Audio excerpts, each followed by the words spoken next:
So good morning, Andrew, Bridgen. Lovely to see you again back on my little channel, Wise Women Weekdays. Thank you very much for coming on just for a short chat. How are you? How you been? I'm surviving. It's not easy for anyone at the moment. World events, domestic events, um, and it's fair to say that the establishment have not given up attacking me since they got me out of Parliament at the last general election. Yeah, yes, exactly. And I know, as we were just saying off record, we were talking briefly about that. Thank goodness you're still here. We need people like you. As hard it must be, I can't imagine what it's like to be in your shoes because you really are fighting the fight. So thank you on behalf of myself and everybody else that's listening. Can I just start this short chat, Andrew? Because on the back of the last video that we did, somebody made a comment about to me saying, Karen, why are you getting involved in Freemasons? And I said, well, what are you talking about? And then they said, well, Andrew Bridgen's a Freemason. Did you not know that? I said, can you give me some evidence? And some stuff came my way personally and actually on the comments. And I did then ask you directly, as I am now. So, Andrew Bridgen, are you a Freemason? No, I'm not. I've never been a Freemason. I've never been to a lodge meeting. I was approached by them 3 times, probably 25 years ago, to join the Freemasons. And my answer to them was, no, I do not wish to join. I don't want anyone to say to me ever in my life, he only got where he did because he's a Freemason. And I'll put it to you, if I'd been a Freemason, I wouldn't be in the position I am in now, would I? No, indeed, I would agree with that. Not that I know much about Freemasonry, but thank you for answering the question. So now let's move on to, you're saying it's a year since you've been out of Parliament. What has that year been like? Well, first of all, it was looking into the election fraud, I believe, went on at the last general election in North West Leicestershire. So many things, anomalies. I'll just briefly run through them. So, about a year before the election, so back in 2023, I'm the MP for North West Leicestershire. I get a call on a Friday. The whole of the elections department at the local council had resigned on a Friday and been replaced on the same day by a whole new team of people I didn't know. And I rang the chief exec, who was new as well, and asked her what on earth's going on. The whole department of the local government have gone on the same day, and her answer was very strange. She said, "Andrew, it was the right time for them to move on." Well, I mean, the right time for who? Is my answer. I didn't get an answer to that. Um, During the election campaign last year, it was really good on the doorsteps. I had more volunteers than anybody else. We delivered more leaflets than anybody else. It was a very vigorous campaign. Um, I'd got 63% in the 2019 election with a 20 odd thousand majority. Okay, I was in the Conservative Party, but the local constituency had backed me against the Conservative Party, Labour, and Lib Dems before. I'd led the Leave campaign in the referendum on EU membership. I'd led the whole of the East Midlands.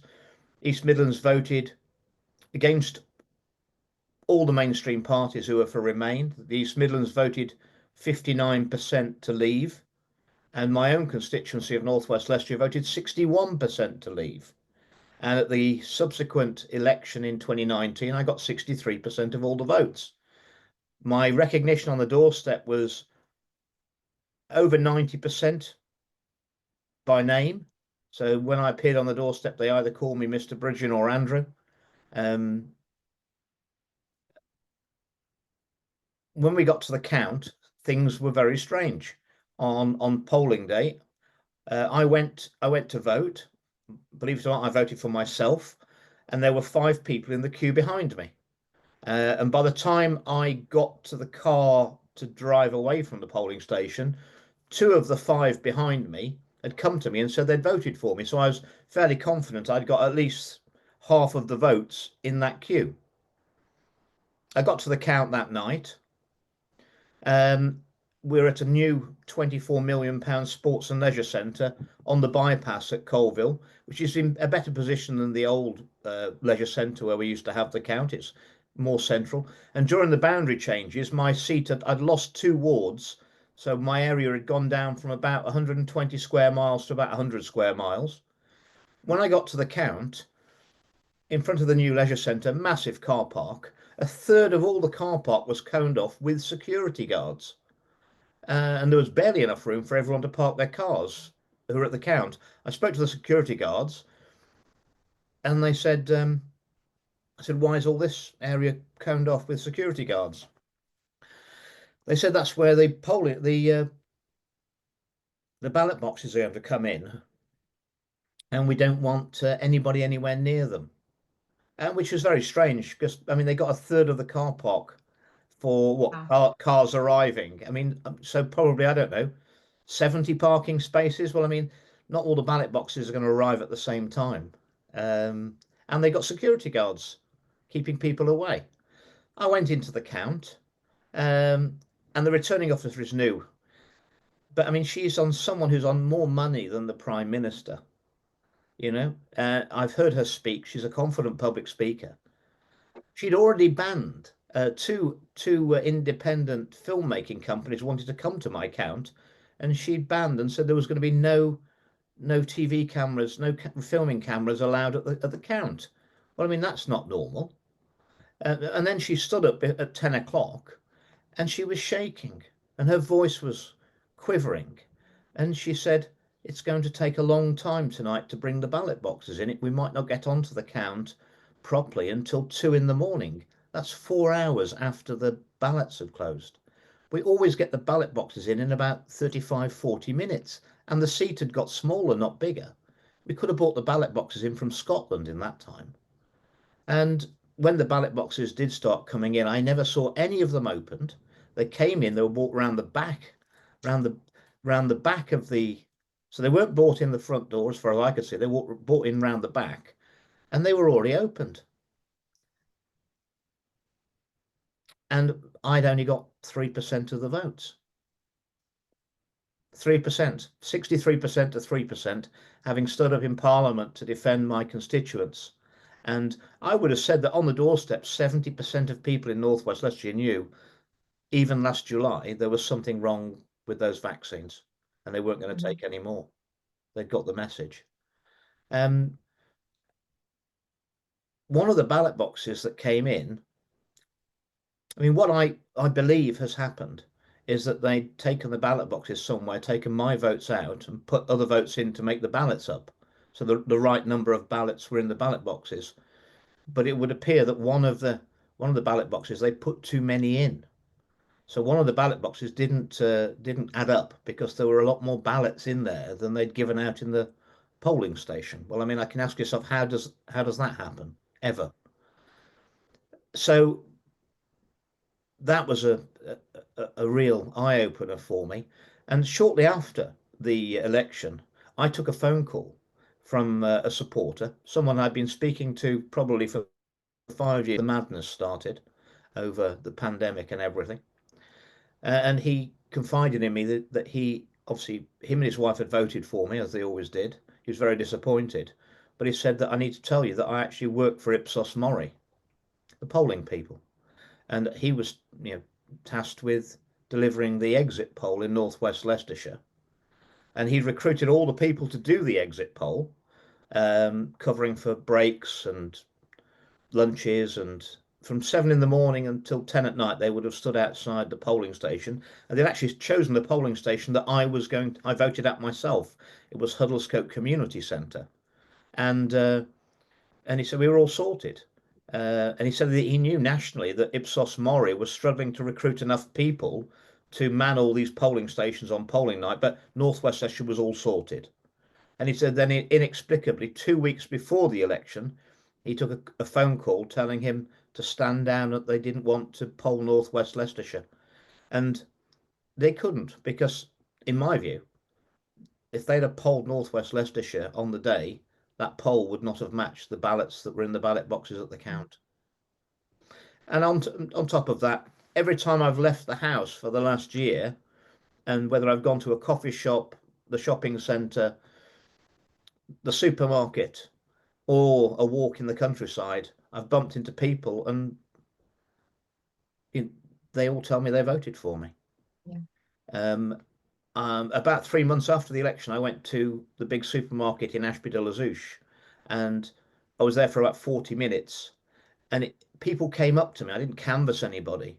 It would have to have been that more than 2% of my voters were in that supermarket for the 40 minutes I was there on a certain Saturday. I had one family rang me just after the election from Ashby de la Zouch, and there were 8 voters in their house, a big house, big family. Um, and um, and he said that we all voted for you. He said that means that 0.5% of all your votes were in this one house. And there were 40,000 houses. How Um, does it make and you apart feel? from that, you know, anecdotally, I was at a filling station a few months ago, bumped into a retired senior police officer who used to run the police in North West Leicestershire when I was first elected in 2010. And he came over to speak to me because I had a good relationship with him. And I said I was very upset about what had been done. It's not to me, but they'd stolen the votes from the people in North West Leicestershire. That's not right. And he looked me straight in the eye and he said, Andrew, what did you expect them to do to you? So we've had all that. What this year has given me, it's been very hard financially, but um, it's given me time to think. And one thing about Parliament, they never, ever give you the time to think. They keep you busy with lots of detail and things which are not that important in the great scheme of things. And what they don't give you time is to analyse legislation and the bigger picture. And I think I've been able to increase my knowledge enormously over the last 12 months. I've managed to have meetings with people and picked information from them and joined quite a few dots together about what's going on. And I don't think I ever would have had a chance in Parliament to have accumulated that level of knowledge. I've done quite a few speaking engagements around the country and met some amazing people who've brought me their own perspective on what's going on. And it's been really quite enlightening. And I think I've been in the situation for the last probably 5 years where you sort of, the sort of time between Christmas and New Year when you sort of have time to sort of the sort of hiatus where you have sort of time to reflect on the year gone by and look forward to the year ahead. And every time I've thought, well, I'm pretty much sussed out what's going now. I'm fairly informed as to what's going on and who's doing it. And every year I think I didn't know anything the year before because I've learned that much in the year. And it's the same again this year. And it's fair to say that I think the self-proclaimed elites who do run the world, it's certainly not the politicians that we believe or are told are running their countries, which explains why so many times they've been in lockstep on big issues, whether that's the pandemic response, the vaccines, net zero, the war in Ukraine, and various other measures. Um, I think we're seeing in strong relief, stark relief, that it doesn't matter if you've got a so-called conservative party in power or a Labour Party in power, and I'm afraid reform will be no different. I would urge you to think very carefully that Nigel Farage will not be the saviour. The mere fact that the same mainstream media who won't talk about vaccine harms, excess deaths, the WHO, net zero, and analyse the real science behind carbon dioxide, the gas of life. The fact that they're saying quite openly that Nigel Farage will be the next Prime Minister shows that Nigel Farage has to be in the club, and I know he is. I'm afraid I think he's deeply compromised. I believe that he was blackmailed to come back. They knew that Tice wouldn't take enough votes off the Conservatives to give Labour the massive majority with such very low support of less than 30% support, and he's got 65% of the MPs. And quite honestly, it doesn't matter who you vote for currently Yeah. from the Uni Party. Um, all those parties are taking the UK to the same destination. It's only a matter of the speed of the train. With his majority, Starmer's taking us there very, very quickly. It's all Agenda 2030. I suggest that's another thing that nobody in Parliament ever wants to discuss. No, all the parties are signed up to it. The Conservatives were signed up to it. Labour are signed up to it. You can see it on the government website. Agenda 2030, the United Nations, that is the end game. And it's never debated in Parliament. It's never been put in anybody's manifesto. You've never voted for it, but you're getting it. And that's why we've got this endless push for net zero, the insanity around the trans agenda and the indoctrination of our children, ever higher taxes. They do mean to leave you with, you'll own nothing and be happy. I don't know how they'd fancy it. They're determined. All the parties were determined to bring in digital ID. We have got a financial crash, the failure of the fiat currency Ponzi scheme to look forward to in certainly the next couple of years. It's going to happen. And obviously the elites want to replace that with a central bank digital currency, a programmable currency. They won't need to put the fences up around your 15-minute communities if they bring in central bank digital currencies, because it's programmable. They will program it so your bank card does not work 15 minutes away from your home. And that's how they will pen everybody in. They'll know exactly where you are all the time. And they're going to they're seeking to control us. You're seeing. Well, that's why cash is so important, isn't it? That's why we Absolutely, have to use absolutely. cash. Cash They is can't king. trace the cash, and No, I try and use it as much as I can. Can I just ask you, Andrew, because you mentioned all these major political parties, or you implied about them, Tyson and Farage, etc. What about David Curtin? What do you think of the Heritage Party? Yeah, David Curtin's a good man. But I mean, his party is very small. It's not going anywhere at the moment. If we're going to have any chance of any semblance of a party that's breaking out of the uni-party system, and it's very hard because the people who control everything, they've currently got the ability to create money from nothing, and most people have got a price. What I have found over the last 4 years, that half the people who came to help me, people who volunteered either their time or financial support, it turned out that they were actually working for the World Economic Forum. They weren't working for me. And that's the half I've found out about. Unfortunately, most people in the world have got a price. And the people we're up against who seek to control every aspect of our lives, they can pay that price because they create the money ultimately, the central bankers. Yeah, It'd be like absolutely. me bribing people with buckets of air. Yeah, sure. It's this point, I can And give you. sadly, people can, that they lack integrity. The majority of Well, people can be most bribed. people have got pressures on them. That means they have a price. But unfortunately, Yeah, quite honestly, unless your price is your life, you can't resist it. of course. And What it's very about difficult to be in that situation. the tears in Parliament yesterday? You said the bookkeeper was crying. What happened there? Well, Rachel Reeves cried. What you've got to say is, I mean, I know all the characters who are on the Labour front bench. I've known them for Starmer 10 years in Parliament. They're very private people. They try not to give anything away because they've got so much to hide. These people are just puppets. And what they're deeply flawed and would not thrive in really any aspect of life apart from politics, where they're propelled to this position of supposedly power and responsibility. They actually have no power. They're implementing policies told to them. And what they don't like now is that the policies clearly are very, very unpopular with the public, and they have to face the public backlash, and they can't cope with it. But these are not their policies. They're not their policies. They're told what to do. And they should never have signed up to betray the British people in the way that they have. But there is a backlash to that, and that is that the public, I mean, these people won't be able to walk the streets. What I will say is my situation.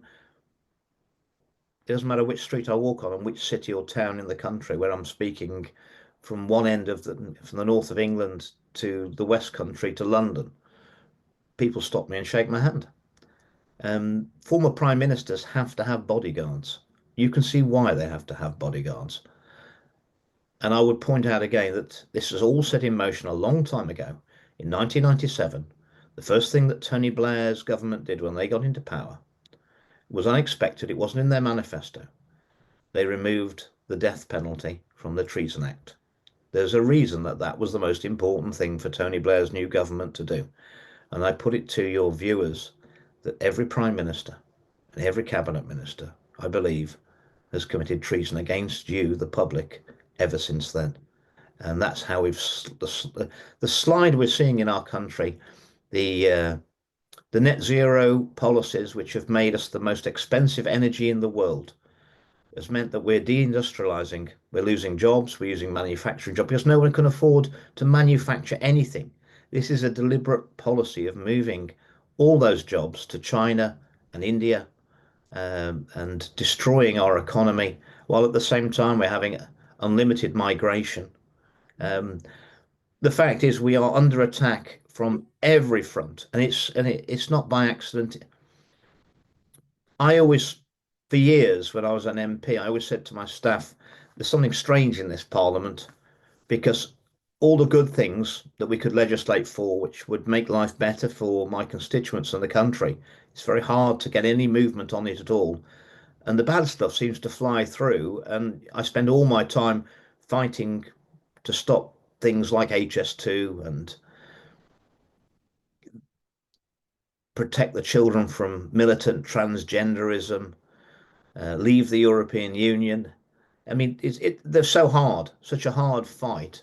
And I think it feels like a conspiracy. And I'd said that for 15 years. But then I looked at the characters supposedly running the country before I realised they weren't. And I always thought, David Cameron and George Osborne and Theresa May and Boris Johnson and Rishi Sunak. And I thought, these people aren't bright enough to run a conspiracy. So it's got to be cock up. But it's only when you realise that they're only the puppets of those who are running the conspiracy that it all dropped into place for me. And that was a sort of quite a moment of realization that was the explanation. And it's same with Labour. I did predict when they got in that it would be the shortest political honeymoon in history. And it doesn't really matter from which party gets into power now and which prime minister from that party, and it can replace the prime minister and have another one. They're all under the same orders, and they'll all be equally unpopular very, very quickly. It's not the way out, Andrew, because I think, politically this isn't the way, is it? Because like you say, there's a uni-party going on. They're all sort of bought. Well, I'm hoping that perhaps Rupert Lowe might and I'm hoping that a lot of parties like the Heritage Party, the Homeland Party, the Alliance of Freedom and Democracy, maybe even UKIP, would all form into an alliance with Rupert, bring their collective memberships and skills, and all this left and right business. That's an illusion of choice to keep the people thinking they've got some semblance of democracy when you have not. And it's not about right and left. It's about right and wrong. It's about good and evil. It's about authoritarianism or freedom. And whether you're on the left or whether you're on the right, when they come and get you for what you've posted on social media and lock you up, it won't amount for a jot of difference. And that's where this country's heading very, very quickly. But I think people are waking up. They need to wake up faster. And we're really being bombarded from every side at the moment. And that shows for me that our opponents are desperate. And quite honestly, because at least a good proportion of the public have woken up, and it is something that's probably been going on for more than decades, has been perpetrated against us. For the first time, we have a chance of stopping it. We never had a chance when we didn't know. And yes, we might not have a huge chance, but it's probably the best chance that humanity's ever had. And it's not just in this country, it's around the world that people are waking up to what their governments, so-called governments, are doing to them at the behest of others, the most powerful people in the world. And it is an exciting time to be alive because things are happening, things are being disclosed. We are relying, for good or bad, a lot on the Trump administration, particularly in Robert Kennedy and Jay Bhattacharya, both of whom I know. I know Jay better than Bobby Kennedy, but I have spoken with him. I believe they're good people doing the best they can. Um, People are criticizing Robert Kennedy for not immediately changing everything in the Department of Health and Human Services in America. But my analogy on that is that that department is completely infiltrated by big pharma, place people. There's a revolving door with big pharma. It's like putting a new captain of an oil tanker that's going in the wrong direction when the crew are actually in mutiny and he's locked out of the wheelhouse. Only 3 or 4 weeks ago, Jay Bhattacharya, who's now the head of the National Institute for Health, that's Anthony Fauci's old job, um, he gave a lecture to 300 or so of his senior managers at the NIH in America. And he merely stated the evidenced facts that the coronavirus was was clearly man-made in a lab and it was shipped from America to Wuhan and released there, and that the funding for all that research, most of it, came from the NIH itself, his department. 10% of his senior managers walked out of that lecture room on him. That's what he's up against. And he was merely stating evidence facts. So they've got to gain control of the ship and get into the wheelhouse. And I think they're going to be turning it around. I am fairly confident that this year, before the end of this year, Robert Kennedy and his team will have secured their position and will be able to release a lot of information, which will be damning for big pharma and certainly for the childhood vaccines and the COVID-19 vaccines. I think they'll be suspended before the end of this year, possibly by the end of October. Um, that's what I think. And when But isn't Donald Trump perhaps standing in the way because he's compromised, isn't he? People think we've he got to is our give, we've got to saviour. give, we've got to give. Obviously, there's got to be an off ramp for Trump, who is obviously inexorably linked to warp speed. Um, but I think that's going to happen this year. And when that does, I think that tsunami of truth and justice, which our mainstream media just doesn't want to, because they're Mm, completely complicit in what's been mm, pushed upon us and the narrative. And but the fact is now, the people don't believe the narrative in this country. They have no. woken up enough. The narrative was so important in control of the press because what they actually want us to do is to censor ourselves. And that self-censorship is collapsing now. And what they don't have, which is why they're becoming far more authoritarian, is they don't have a system to control exactly what we speak to each other about and what we think and what we post on social media. That's why it's become far more authoritarian, because they realize they're losing the narrative. Because without us policing ourselves and without us being afraid to say what we think, they have no power over us. Well, So they have yeah, draconian powers which the people will yeah. object to, and obviously things like Tommy Robinson and things like um, people being locked up for social media posts. Mm. Um, they are people who made an example of to try and intimidate the rest. Well, we mustn't be intimidated, because without freedom of speech, there is no freedom. No other freedom can exist unless we have freedom of expression, and we must exercise it. So is that your advice to the people? I was going to say, what can we the people do in your opinion? Speak freely. Speak freely, observe what's being pushed at us as the narrative, be a critical thinker. We've got to do though is try and wake up some of the younger generations. They've had a full indoctrination in school. Mm, They're not teaching critical thinking. They're teaching compliance. mm. So gently wake up as many people as you can, because the time to stand up is coming soon. And I think, as I said earlier, the future of our nation and the future of the world, the direction we'll be taking, If it's a poker game, we are all in. We were always all in. We just didn't realize it. But for the first time, the globalists are all in as well. They're going Yes. for the big one. So on the turn of the cards, and we actually do have some cards in our hand now. On the turn of the cards over the next 6-12 months, I think the future of humanity will change.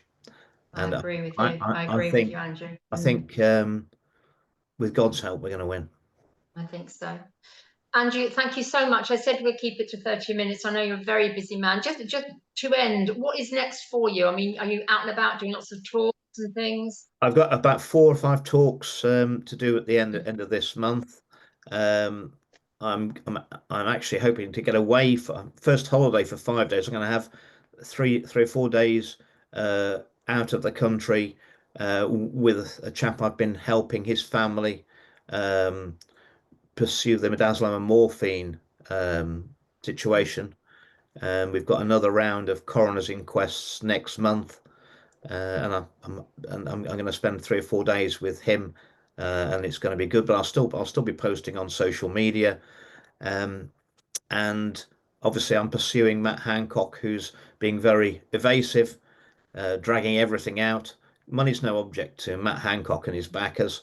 They know that they're going to hold him up as a human shield for them all until I've shot through him, and then I'll be going after Sunak and Johnson and the rest of them. So they're going to hold him up until there's nothing left of him. And it would appear that there's a lot of help for him within the judicial system, let's put it that way, to make it as easy as possible for him for delay, increase the costs and try and bleed me out of funds. But we'll resist him, and we'll push forward for justice. And I'm just hoping that Rupert Lowe will keep going. I know they've attacked him many of the same ways that they attacked me and forced him to be an independent and be isolated in Parliament. But if you've got the people with you, you're never isolated. Yeah, it's getting that tribe together, isn't it? Which is coming slowly. Well, they always say, speak your truth, see who hangs around. You've found your tribe. Well, I think our tribe's getting bigger, Karen. What do you think? It is. It is. And one thing is, once people have woken up and they see what's really going on, and how it's being done, I don't think there's much the other side can do to put them back to sleep again. Do you?